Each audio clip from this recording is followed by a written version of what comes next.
हाँ जी, तो नमस्कार भी सभी को। कैसे हो सारे? उम्मीद करूंगा सब बढ़िया हो गए, स्वस्थ हो गए, मस्त हो गए, अच्छे से चल रही होगी आप सभी की तैयारी। तो पिछली क्लास, आज काफी दिनों के बाद में आपको अपना जो टॉपिक था फिजिक्स का, फिजिक्स अपनी चल रही थी। बस ज्यादा नहीं है। अब आप बोलो सर आप तो रोज बोलते हो एक दो टॉपिक एक दो टॉपिक, क्या करें, टॉपिक छोटे छोटे हैं, इंटरेस्टिंग टॉपिक है तो आपको मजे के साथ पढ़ाने में बहुत मजा आता है। और बागड़ी में जड़ बागड़ी है तो मैं एक क्लास में बांट दूंगा, है ना। वो काम हमने नहीं करना है, अच्छे से आपको समझाना है। क्योंकि आपको हमारे चैनल पर साइंस है वो एक बार ही मैं आपको करवा पाऊंगा, उसके बाद में वन लाइनर या एमसीक्यू या पीवाईक्यू या कोई विशेष टॉपिक होगा तो उस पर अपनी चर्चा करेंगे। थ्योरी एक बार ही कंप्लीटली आपको पढ़ाई जा रही है। तो अगर कोई चैनल को पहली बार जुड़ रहा है तो रिक्वेस्ट रहेगी कि आप शुरू से जाकर क्लासेस देखिए, आपको कंप्लीट बायोलॉजी मिलेगी, कंप्लीट केमिस्ट्री मिलेगी, कंप्लीट फिजिक्स मिलेगी। चाहे वो 10th वाला बच्चा है, चाहे 12th वाला बच्चा है, चाहे 11th वाला बच्चा है, चाहे कोई कंपटीशन वाला बच्चा है, यहाँ पर आपको बेस तैयार करवाया जा रहा है। उसके बाद में हमारे चैनल पर डिजिटल बोर्ड पर आपने देखी होगी क्लासें, तो 11th क्लास की बायोलॉजी के चैप्टर 19 कंप्लीट हो चुके हैं। हमने कल वाली क्लास में चैप्टर नंबर 20 में शुरू कर लिया था, जिसमें मैंने आपको गमन और संचलन के बारे में पढ़ाया था कि हमारे शरीर में गति कैसे होती है, हम कैसे चलते हैं, या हमारे शरीर में कैसे कैसे किस किस प्रकार की गति पाई जाती है। और एक दो दिन में आपको आगे इस टॉपिक को भी कवर किया जाएगा। ज्यादा बातें नहीं करते हुए अपने टॉपिक पे आते हैं, और आज का टॉपिक अपना रहने वाला है फिजिक्स का बहुत ही इंटरेस्टिंग टॉपिक। मजा आ जाएगा आपको पढ़ने में, कुछ भी नहीं करना, कॉपी पेन बंद कर दीजिए, सुनना है बस इसको। एक आधा क्वेश्चन इसमें से आता है और फिक्स है वो क्वेश्चन। तो टॉपिक का नाम है क्या है? विद्युत शक्ति संयंत्र। विद्युत, उसके बाद में शक्ति, उसके बाद में संयंत्र। अब आपको समझना है कि सर कहना क्या चाहते हैं। यानी कि विद्युत शक्ति का मतलब होता है कि विद्युत का उत्पादन करने वाले जो संयंत्र होते हैं वो हमें चर्चा करने हैं, विद्युत शक्ति संयंत्र। तो उसमें अलग अलग प्रकार की विद्युत ऊर्जाएं होती हैं। अब विद्युत ऊर्जा को उत्पन्न कैसे किया जाता है? अपने जो डेली रूटीन में देखते हैं, एक आपने देखा होगा तापीय, ताप से तापीय संयंत्र, फिर आपने देखे होंगे जल संयंत्र, फिर आपने देखे होंगे वायु संयंत्र, और उसके बाद में आपने एक आधा और आप कोई भी ऐड कर सकते हो। इस तरीके से इन सभी में होता क्या है? इस सभी में एक नाम होता है, आपको लगेगा कि सर ये नाम तो हमने सुना है, नाम होता है टरबाइन। टरबाइन, टरबाइन होता है, ये टरबाइन के घूमने से ही ऊर्जा बनती है या विद्युत बनती है, घूमने से विद्युत बनती है। अब टरबाइन घूमेगा कैसे? यानी कि जितने भी आप, अब मैं आपको मोस्टली बताऊं तो जैसे हम राजस्थान से बिलोंग करते हैं, ये हमारी क्लास है वो राजस्थान से, राजस्थान के श्रीगंगानगर डिस्ट्रिक्ट से रिकॉर्ड हो रही है।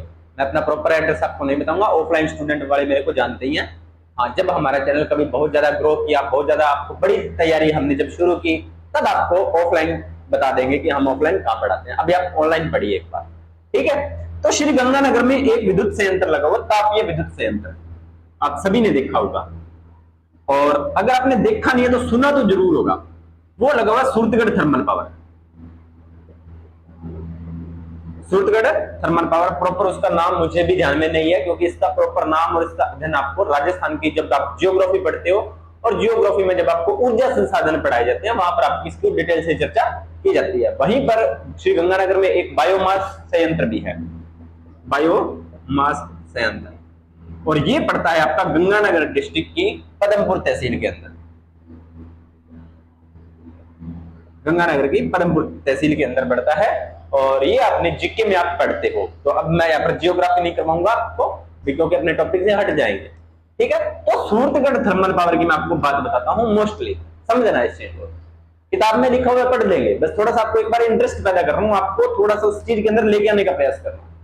होता क्या है? एक टरबाइन होता है, यानी कि अगर आप उसको छोटे रूप में देखो ना तो आप उसको बोल सकते हो कि एक डायनेमो टाइप आप बोल सकते हो, उसको छोटा डायनेमो आप उसे बोल सकते हो, लेकिन वो बहुत बड़ा होता है।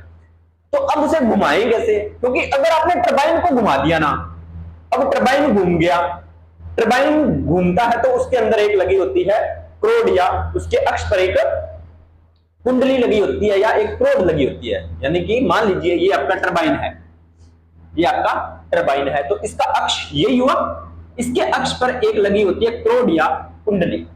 अब जब ये टरबाइन घूमता है तो ये कुंडली भी घूमती है, टरबाइन घूमता है तो कुंडली भी घूमती है। तो इसके ये जो कुंडली होती है वो रखी होती है किसमें, स्थिर चुंबकीय क्षेत्र में, स्थिर चुंबकीय क्षेत्र में।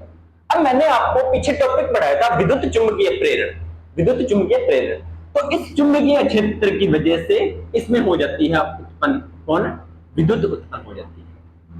यानी कि अब आपको इतनी बात समझ में आ गई कि अगर हमने कैसे भी करके इस टरबाइन को घुमा दिया, अब टरबाइन को छोटा तो है नहीं भी हाँ हम हाथ से उसको घुमा देंगे, नहीं वो तो हम नहीं घुमा सकते, ऊर्जा देनी पड़ेगी उसको, कैसे न करके उससे न करके उसको शक्ति प्रदान करनी पड़ेगी। आप कैसे ही करो, जैसे उसको शक्ति प्रदान करोगे टरबाइन घूमेगा। अगर टरबाइन घूम गया तो आपको एनर्जी या विद्युत आपकी बन जाएगी। बड़ी मात्रा में या बड़े थर्मल पावर में ऐसे ही ऊर्जा बनाई जाती है, ऐसे ही विद्युत उत्पादन किया जाता है। अब पढ़ते हैं कि अब टरबाइन को घुमाया कैसे जाए। अलग अलग तरीके हैं, जैसे आप कभी आपको मौका मिले, अभी सीजन चलने वाला है बाबा रामदेव जी का, जो हमारे लोक देवता हैं, जिनका जो मेला भरता है जैसलमेर जो आपका जैसलमेर जिला है, इसके एक गांव पड़ता है रुनीचा, या अब रुनीचा का नाम बदलकर रामदेवरा कर दिया गया। जब आप वहां जाते हो उसके बाद में आप अगर टूरिस्ट के रूप में जाते हो तो वहां से आपको जोधपुर में एक मंदिर पड़ता है ओसियां, वहां जाते हो। उसके बाद में अगर आप वहां से थोड़ा आगे पोखरण साइड में जाते हो तो वहां पर आपको पवन चक्कियां दिखाई देती है। यानी कि आप दूर से देखोगे ना तो आपको ऐसा लगेगा कि वहां पंखे चल रहे हैं, और वो बहुत धीरे धीरे घूमते हैं, बहुत ही धीरे धीरे घूमते हैं। तो वो भी, उसमें भी टरबाइन लगे होते हैं। अब आपको सर वो घूमते कैसे, क्योंकि वो बहुत दूर लगे होते हैं और बहुत खुले स्थान पर लगे होते हैं, हवा के प्रेशर के साथ वो धीरे धीरे घूमते हैं। अब वो घूमते हैं तो टरबाइन घूमता है, और टरबाइन घूमता है तो क्या हो जाता है, आपका विद्युत बन जाती है। तो पवन ऊर्जा से हम विद्युत ऊर्जा पवन चक्की के द्वारा, ऐसे क्वेश्चन बन सकते हैं कि पवन ऊर्जा से हम विद्युत ऊर्जा कैसे बना सकते हैं, तो पवन चक्की के द्वारा। टरबाइन को ही घुमाना है बस, और कुछ नहीं करना, आपको टरबाइन को घुमाना है, ठीक है। अब टरबाइन को कैसे कैसे घुमाते हैं वो हम पढ़ते हैं। तो विद्युत शक्ति संयंत्र आपको समझ में आ गया कि हमें पढ़ना क्या है। अभी तक मैंने आपको लगभग 5 मिनट की क्लास होगी, अभी तक मैंने आपको इतना ही बताया कि हमें पढ़ना क्या है। All clear? उम्मीद करता हूं क्लियर होगा। चलिए आगे बढ़ते हैं। टरबाइन द्वारा विद्युत उत्पन्न होती है, बिल्कुल नहीं, यानी कि इसमें टरबाइन लगा होता है जिसके द्वारा क्या होता है, विद्युत उत्पन्न की जाती है, विद्युत उत्पन्न की जाती है। चलिए, ब्लेड या पंखे लगे होते हैं। अब टरबाइन होता क्या है, अब इसने पूछ लिया। अब आप पूछोगे सर आपने कब से बोल रहे हो टरबाइन बताओ, टरबाइन होता है, टरबाइन होता है, टरबाइन होता है। अब टरबाइन होता क्या है ये बताओ हमें। तो टरबाइन में क्या होता है, ब्लेड या पंखे लगे होते हैं, ब्लेड या पंखे लगे होते हैं। अब पंखे आप वो नहीं जो आप ऐसे छात वाले देख रहे हो या घरों में कूलर के आगे पंखे लगे, तो वो पंखे वो कुछ अलग टाइप के पंखे होते हैं। मतलब अगर मैं आपको उसका 3D डायग्राम तो मैं बना नहीं सकता, 2D डायग्राम, यानी कि इस प्रकार से लगे हुए कुछ तिरछे से। अब मान लो अगर मैं इसको यहां पर मान लीजिए कोई प्रेशर से कोई चीज गिराऊं तो ये घूमेगा, उसके बाद में यहां पर भी घूमेगा। अब ये लगातार यहां पर मैं मान लीजिए पानी गिराता जाऊं इसमें, तो ये पानी के साथ ये घूमेगा, उसके बाद में ये आगे आ जाएगा तो ये भी घूमेगा, और इस वजह से यहाँ पर लगातार पानी गिराने से ये घूमता रहेगा, और ये घूमने से विद्युत ऊर्जा बन जाएगी। समझ में आई इतनी बात? चलिए आगे बढ़ते हैं। पंखे या ब्लेड जिसे घुमाया जाता है, सबसे पहले बात करते हैं जल विद्युत संयंत्र। जल विद्युत संयंत्र यानी कि ये किससे चलेगा, जल विद्युत संयंत्र, नाम से ही पता लग रहा है। यानी कि ये विद्युत संयंत्र को किससे घुमाया जाएगा, यानी कि इस विद्युत संयंत्र के टरबाइन को, अपना फोकस क्या है, अपना फोकस है टरबाइन को घुमाना है, बात खत्म। क्या करना है, टरबाइन को घुमाना है। किसको घुमाना है, टरबाइन को, टरबाइन को घुमाना है। अब नाम आ गया जल विद्युत संयंत्र। अब आपको इतना पता लग गया जल आ गया तो यानी कि जल से घुमाएंगे। किससे घुमाएंगे, पानी से घुमाएंगे। जब आप राजस्थान की जियोग्राफी पढ़ते हो या इंडिया की जियोग्राफी पढ़ते हो तो आपके टॉपिक लगता है परियोजनाएं। अब ये जो परियोजनाएं होती है ना, वो कहां पर बनाई जाती है, ये नदी पर होती है। नदी पर बनाए जाते हैं बांध। नदी पर क्या बनाए जाते हैं, बांध। जैसे आपने सुना होगा माही बजाज सागर परियोजना, ठीक है, चंबल परियोजना, माही परियोजना, ऐसे आपने सुना होगा। तो मतलब क्या होता है, वहां पर जल से विद्युत उत्पादन किया जाता है, वहां से विद्युत उत्पादन किया जाता है। अब मोटा मोटी मैं आपको बता देता हूं, मोटा मोटी मैं चीजें आपको बता देता हूं होता क्या है। मान लीजिए यहां पर इस तरीके से टरबाइन लगाया गया, ये टरबाइन लगा हुआ है। अब देखो, हालांकि मैंने वो चीजें देखी नहीं है, लेकिन एक अपने इमेजिनेशन करके बना सकते हैं भी कैसे हो सकता है। मान लीजिए यहां से पानी गिराया जाए, इस तरीके से पानी गिराया जाए। अब आपको पता है जब पानी, मैंने एक शॉर्ट वीडियो बनाई थी, समझना मेरी बात को, मैंने एक शॉर्ट वीडियो बनाई थी जहां पर मैं एक जो किसान की तरह मैंने वो वीडियो बनाई थी कि जो आप उसे बोलते हो खेतों में छोटे छोटे बांध बनाते हैं पानी को रोकने के लिए। तो जब मैं उसको बांध को एकदम तोड़ता हूं तो पानी बहुत ही प्रेशर के साथ आगे निकलता है, पानी बहुत ही प्रेशर के साथ आगे निकलता है। मतलब पानी जब रुका हुआ होता है तो उस पानी के अंदर ऊर्जा स्टोर होती है, और उस ऊर्जा का नाम क्या था? उस ऊर्जा का नाम था स्थितिज ऊर्जा। कौन सी ऊर्जा? स्थितिज ऊर्जा, ठीक है, जिसको आप बोलते हो पोटेंशियल एनर्जी। क्या बोलते हो? Potential energy. अब पानी रुका हुआ है और पानी को आप एकदम से वहां से हटाओगे तो पानी पूरा प्रेशर के साथ आगे बढ़ेगा। अब उसी प्रेशर के साथ पानी को, मान लीजिए यहां पर मैंने टरबाइन लगा दिया, इस तरीके से मैंने ब्लेड लगा दिए, टरबाइन लगा दिए। अब ये प्रेशर पर घूमे गिरेगा पानी, तो सीधी सी बात है टरबाइन घूमेगा या नहीं घूमेगा? बिल्कुल घूमेगा। और टरबाइन घूमा तो विद्युत ऊर्जा बन गई, ठीक है। तो इसने बोला है कि विद्युत संयंत्र में टरबाइन को बांध बनाकर घुमाया जाता है। देख लो, मैंने देखा बाद में, आपको पहले बढ़ा दिया। बांध बनाकर घुमाया जाता है, यानी कि बांध बनाया, उसके बाद में आगे टरबाइन रखा हुआ है। जैसे ही बांध को खोलते हैं पानी पूरे प्रेशर के साथ गिरता है और टरबाइन घूम जाता है। इस तरीके से वो ऊर्जा बनती है, यानी कि विद्युत एनर्जी बन जाती है। इतनी बात आपको क्लियर हो गई होगी। तो जल विद्युत संयंत्र जल द्वारा चलता है। आगे बढ़ते हैं। ताप विद्युत व परमाणु विद्युत, यानी कि ताप विद्युत और परमाणु, ताप व परमाणु विद्युत, इसमें टरबाइन को भाप द्वारा घुमाया जाता है।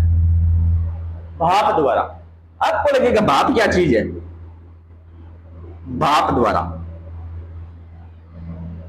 भाप द्वारा टरबाइन घूम जाते हैं। मानते हो इस बात को? नहीं मानने में आ रही ना? लेकिन वास्तव में सर्वप्रथम जो रेलगाड़ी का इंजन बनाया गया था वो भाप इंजन बना था। एक फिल्म आई थी और सभी ने देखी होगी, गदर एक प्रेम कहानी। बहुत ही शानदार और बहुत ही सुंदर फिल्म थी, और अभी भी मोस्टली आप देखते ही होंगे। मैं उस फिल्म का प्रमोशन नहीं कर रहा हूं भाई, वैसे दिमाग में आ गया तो आपके साथ मैं बात को साझा कर रहा हूं। वहां पर जब ट्रेन को चलाया जाता था, आप देख रहे होंगे कि कोयला डाला जाता है उसमें। आजकल आपने कोयले वाले लोकोमोटिव बहुत कम देखे होंगे, और रेल के इंजन को क्या बोलते हैं? लोकोमोटिव बोलते हैं। इसको भी आप ध्यान रखना, क्या बोलते हैं? लोकोमोटिव बोलते हैं। और रेल के ड्राइवर को क्या बोलते हैं? लोको पायलट बोलते हैं। ये बातें भी आपको ध्यान में रखनी है। एक सॉन्ग आया था, छोटे थे ना, छोटे छोटे वक्त था, वो सॉन्ग चलता था, और कभी कभी भी अभी वो सॉन्ग जुबान पे आ जाता है। एक लाइन बोलूंगा, आपको लगेगा हंसी आएगी, लेकिन वो मुझे लग रहा है आपके साथ वो लाइन साझी करनी चाहिए। बहुत ही सुंदर लाइन थी। वो लाइन थी, हाँ, ए छोरी ये धोड़ी धोड़ी चप्पल लाई पैर सड़क पर तू दिखाए। उसके बाद में अगली लाइन होता है, छोरा रे मारा नो देवर 10 जटपति तो मारो रेल को ड्राइवर रे। रेल का ड्राइवर मतलब लोको पायलट। तो याद रखना है, ऐसे छोटे छोटे क्वेश्चन आते हैं आगे कंपटीशन एग्जाम में। रेल के ड्राइवर को क्या बोला जाता है? तो लोको पायलट बोला जाता है। रेल के इंजन को बोला जाता है लोकोमोटिव। तो पहला जो रेल इंजन बना था वो भाप इंजन बना था, यानी कि भाप से चलता था, वो भाप से चलता था। अब देखो, मान लीजिए आजकल तो अब जो लोकोमोटिव आ रहे हैं वो विद्युत से चलते हैं, जहां पर ऊपर पेंटोग्राफ लगे होते हैं, वो भी आपने देखे होंगे। मुझे ट्रेन का कुछ ज्यादा ही शौक है, और आपको पता है मेरी ड्रीम जॉब थी वो रेलवे की थी। मुझे शुरू से, जब मैंने कंपटीशन की तैयारी शुरू की या जब मैंने समझ पकड़ी, तो मुझे जो शौक था ना वो रेल में जॉब करने, रेलवे डिपार्टमेंट में जॉब करने का शौक था। एग्जाम भी क्रैक हुए, लेकिन किस्मत ने साथ नहीं दिया। चलिए उस पर फिर कभी चर्चा करेंगे। तो जो रेलगाड़ी का इंजन था, मान लीजिए अब इसे भाप से चलाया जाता था, यानी कि पानी डाला होता था, कोयला डालकर पानी को उबाला जाता था, और उस पानी के उबालने से, पानी से जो भाप बनती थी उसके प्रेशर से इंजन चलता था। अब शायद आपको थोड़ा थोड़ा समझ में आ रहा होगा मैं क्या बताने का प्रयास कर रहा हूं, ठीक है। तो अब ऐसे ही टरबाइन को भी भाप द्वारा घुमाया जाता है। जब आप एक ट्रेन को भाप से खींच सकते हो तो टरबाइन तो फिर क्या बड़ी चीज है ना। सूरतगढ़ थर्मल पावर, हम जब छोटे छोटे थे, सर आप छोटे ही थे क्या? इतनी बातें बताते हो, जब बोलते हैं हम छोटे छोटे थे, हम छोटे छोटे थे, है ना। तो दिमाग में आ जाती है यार, क्या बड़ी बात है। ठीक है, चलिए कोई बात नहीं। 10th क्लास में जब हम थे तो हमें स्कूल में पिकनिक पर लेके गए थे, तो वहां पर हमें एक तो आकाशवाणी स्टेशन दिखाया गया और एक हमें सूरतगढ़ थर्मल पावर है वो हमें दिखाया गया। तो सफेद ड्रेस हमें पहना के लेके गए थे और मैं थोड़ा काफी शरारती हुआ करता था, वो सफेद ड्रेस थी वो काली हो गई थी जब मैं घर तक आया था। ठीक है, क्योंकि वहां पर मतलब जो कोयला था ना वो इतना ज्यादा होता था कि वहां पर इतनी ज्यादा काली जमी हुई थी, बहुत ज्यादा। लेकिन वही बात है, चीजें होती हैं, कोई बात नहीं। तो वहां पर जब हमने देखा तो वहां पर हमें थोड़ा थोड़ा याद है कि हमको जब हमें वो विजिट करवा रहे थे वो साथ के साथ हमें बता रहे थे कि हाँ ये टरबाइन, हमें वास्तव में उस टाइम पता ही नहीं था टरबाइन होता क्या है, बस हमें दिमाग में अभी हाँ टरबाइन हमें कुछ चीज बताई थी। हम उस लोग इस टरबाइन को इस भाप से घुमाया जाता है, कोयला डालते हैं।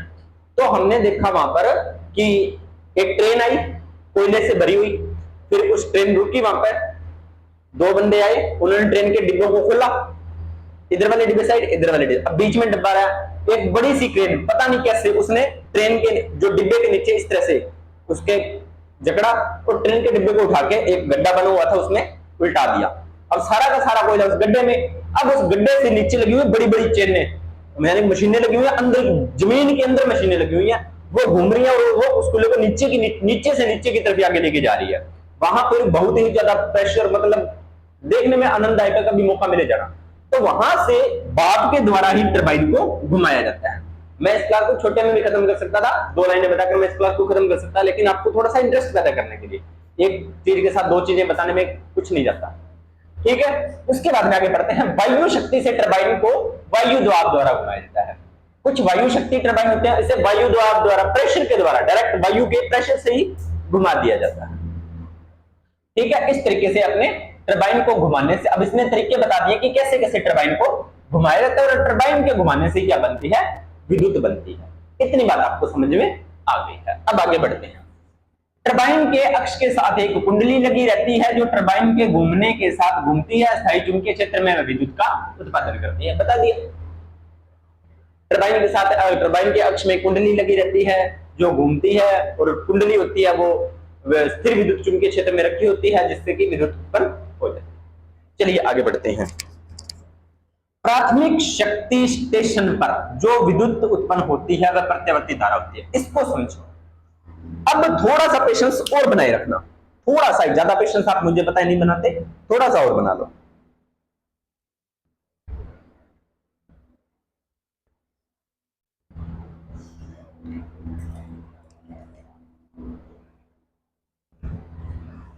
अब देखो, सुनना मेरी बात। सर आप कब से विद्युत ऊर्जा बना रहे हो, बना ली विद्युत ऊर्जा, अब आगे बात करो। कब से बोर किए जा रहे हो आप तो, है ना। चलिए फिर नहीं करते आपको बोर, समझो इस चीज को। अब मान लीजिए किसी भी थर्मल पावर या जहां पर कोई भी विद्युत सेंटर है वहां से विद्युत बन चुकी है, क्या वो विद्युत सीधी की सीधी आपके घर में आ गई? नहीं आई। तो फिर विद्युत बनाई क्यों जब हमारे घर में नहीं आई? तो अब इसे वहां से हमारे घर तक कैसे लाया जाता है वो चीज आपको समझनी है। प्राथमिक शक्ति स्टेशन पर जो विद्युत उत्पन्न होती है वो होती है, प्यारे बच्चों, प्रत्यावर्ती धारा। पिछली वाली क्लासों में मैं आपको बता चुका हूं, प्रत्यावर्ती धारा या इसको बोलते हैं एसी करंट। जो हम अब मान लीजिए किसी भी थर्मल पावर में जो धारा बनी है या जो विद्युत बनी है वो है प्रत्यावर्ती धारा।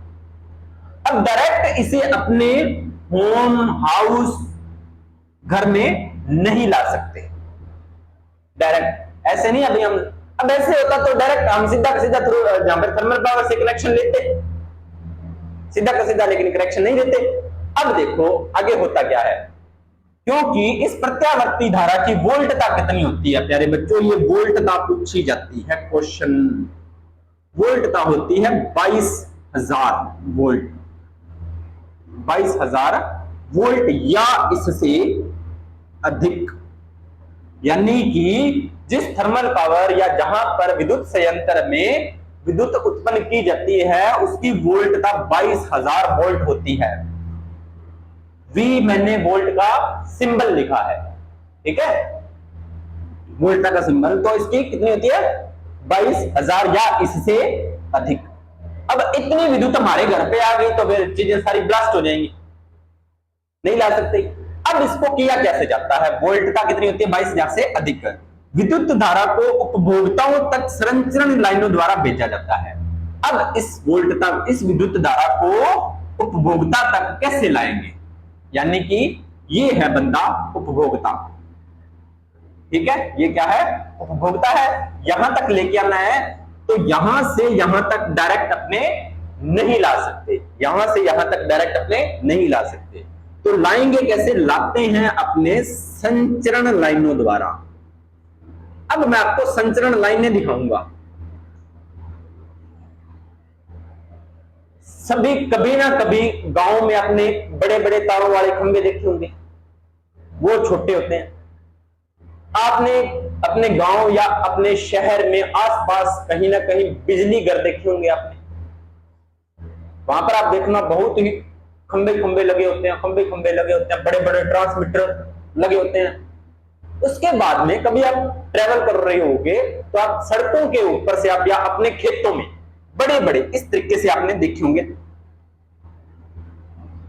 जिसे अपने मोस्टली टावर बोल देते हैं, इस तरीके से आपने देखे होंगे खेतों में लगे हुए हैं। ये होती है बड़ी संचरण लाइनें, और वहां पर इस तरीके से 3 या 4 तारें गुजारी जाती हैं आपने। अब ये देखिए आपको थोड़ा बहुत आइडिया लग रहा होगा, ऐसा होता है।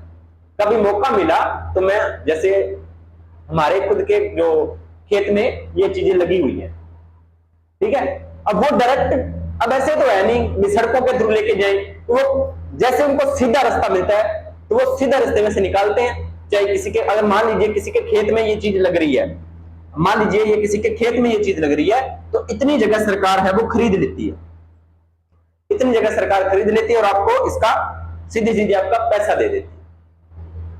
अब मान लीजिए ये तारें हैं वो ढीली हो गई हैं, तारें ढीली हो गई, नुकसान कर सकती हैं क्योंकि बहुत बड़ा नुकसान होता है इससे, ठीक है। तो इसको अब इसकी मरम्मत करनी है।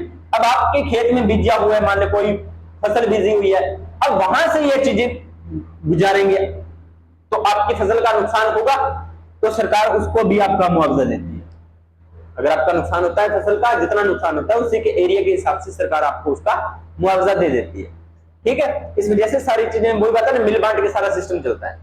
तो ये होती है संचरण लाइन। अब इन्हें बड़े थर्मल पावर से छोटी जगहों बिजली घरों में लाया जाता है, बिजली घर से छोटे बिजली घरों में, फिर गाँव में या शहरों में एक फिक्स जगह होती है, वहां पर ट्रांसमीटर लगे होते हैं, वहां पर छोटे छोटे फिर खंभों के द्वारा, फिर वहां से कनेक्शन लेकर हमारे घरों के द्वारा, यानी कि 3-4 स्टेप पार करके हमारे घरों तक आती है, और उसको बोलते हैं संचरण लाइन, ठीक है। वोल्टता को ट्रांसफार्मर से बढ़ा दिया जाता है। अब आपका क्वेश्चन ये है कि ट्रांसफार्मर, पिछली वाली क्लासें देखी है तो वहां पर मैंने आपको ट्रांसफार्मर डिटेल से पढ़ाया था, एक अलग से टॉपिक लगाया था मैंने ट्रांसफार्मर का, कि ट्रांसफार्मर क्या होता है, कैसे काम करता है, कौन सा सिद्धांत होता है, किसने इसका आविष्कार किया था, वो सारी बातें मैंने आपको करवाई हुई है। तो ट्रांसफार्मर होता है वो क्या काम करता है, वोल्टता को कम और ज्यादा करता है, वोल्टता को कम व ज्यादा करता है, यह बात भी आपको ध्यान में रखनी है। अब ये जो वोल्टता है, तो इस वोल्टता को ट्रांसफार्मर और बढ़ा देता है। अब यहां से बढ़ाकर आगे भेजी जाती है वोल्टता, जिससे क्या होता है, जिससे विद्युत संचरण में विद्युत का अपक्षय कम होता है। अब वोल्टता बढ़ गई तो विद्युत क्षय कम हो जाता है, यानी कि विद्युत को भेजने के लिए भी विद्युत का खर्चा होता है, विद्युत को भेजने के लिए भी विद्युत का खर्चा होता है, ठीक है। तो वो उस खर्चे को कम करने के लिए ट्रांसफार्मर क्या करता है, उसकी वोल्टता को बढ़ा देता है। बाद में अब ये तो 22,000 है, इससे ज्यादा वोल्टता हो गई, फिर हमारे घर पे आएगी तो फिर तो हमें और नुकसान है। बाद में मैंने अभी क्या बोला है, ट्रांसफार्मर से आप वोल्टता को कम या ज्यादा कर सकते हो। बाद में जब आपके घर की तरफ भेजने की बारी आती है, तब ट्रांसफार्मर द्वारा आपके घर की तरफ भेजने के लिए वोल्टता को कम कर दिया जाता है। क्या कर दिया जाता है, कम कर दिया जाता है, और आपको कनेक्शन दे दिया जाता है। और इसी तरह पर आपके घरों में जो विद्युत संयंत्र के द्वारा आप तक जो आपकी विद्युत है वो पहुंच जाती है। चलिए, इतनी बात आपको समझ में आ गई होगी। आपके घरों तक हमने बिजली पहुंचा दी है इस चैप्टर के माध्यम से। पहले बिजली बना दी, उसके बाद में मैंने आपके घर तक भी बिजली पहुंचा दी है, ठीक है। आगे बढ़ते हैं। बाद में धीरे धीरे वोल्टता कम कर दी जाती है उपभोक्ता के पास, यानी कि अब ये क्वेश्चन है, इसको स्टार लगाओ आप, इंपॉर्टेंट क्वेश्चन बन सकता है कि आपके घर तक 220 वोल्ट ही उपलब्ध होती है। कितनी? 220 वोल्ट। बनी कितनी थी वहां पर? 22,000 वोल्ट। यहां पर आपके पास आती है 220 वोल्ट। यही हमारे लिए उपयोगी होती है। इससे कम ज्यादा हो जाएगी तो प्रॉब्लम क्रिएट हो जाएगी, हमारे जो घरों में अपरेटस लगे हुए हैं वो खराब हो सकते हैं। Clear? All clear? No doubt. अब देखते हैं इसमें इंपॉर्टेंट क्वेश्चन क्या बनता है, एग्जाम से रिलेटेड आपका क्वेश्चन क्या बनता है। तो विद्युत संयंत्र में टरबाइन लगे होते हैं, टरबाइनों द्वारा घुमाया जाता है। उसके बाद में जल विद्युत से जल के द्वारा, ताप में भाप द्वारा, वायु में वायु दाब द्वारा, और इसके अलावा प्राथमिक शक्ति स्टेशन प्रत्यावर्ती धारा बनती है। वोल्टता कितनी होती है? 22,000। और ट्रांसफार्मर के द्वारा विद्युत को कम या ज्यादा, उसकी वोल्टता को कम या ज्यादा किया जाता है उपभोक्ता के पास 220 वोल्ट। लगभग 5 अच्छे क्वेश्चन वन लाइनर के रूप में यहां से बनते हैं। मैंने एक बार एक शायरी बोली थी, और शायरी तो क्या बोली थी, वो लाइन थी, लेकिन अच्छी लाइन थी। इंस्टा पर मैंने ये पोस्ट की थी और सबसे ज्यादा व्यू उसी पे आए थे। तो वो लाइन क्या थी वो मैंने आपको, और वो मेरा अपने मन से नहीं बोली, मैंने कहीं देख के नहीं बोला, वो अपने एक्सपीरियंस से बोली थी। और एक्सपीरियंस मेरा ये कहता है कि अगर आप अपनी कॉपी पढ़ रहे हो और आपके सामने कोई हार्ड शब्द आ गया, कोई डिफिकल्ट शब्द आ गया, कोई चीज न समझ में आने वाली आपके सामने आ गई, आप क्या करते हो? उसे स्किप कर देते हो, इसको क्या करते हैं? छोड़ देते हैं। ये कौन सा एग्जामिनर पूछने वाला है? बस यही आप मार खाते हो, और एग्जामिनर यही पूछता है। जो चीज आप स्किप करते हो एग्जामिनर वही पूछता है, क्योंकि आसान चीजें तो सभी को आती हैं, और जो चीज आती है वो एग्जामिनर नहीं पूछेगा, क्योंकि एग्जाम आपको पास करने के लिए नहीं, आपको फेल करने के लिए लिया जाता है। ठीक है, ज्यादा बातें न करते हुए और अपने इस टॉपिक का करते हैं यही समापन। ठीक है, मिलते हैं अगली क्लास में और अगले टॉपिक के साथ। उम्मीद करता हूं आपको क्लास अच्छी लगी होगी। अगर क्लास अच्छी लगी हो तो वीडियो को लाइक करें, शेयर करें, कमेंट करें, चैनल को करें सब्सक्राइब। मिलते हैं नेक्स्ट वीडियो और नए टॉपिक के साथ, तब तक आप सभी का धन्यवाद।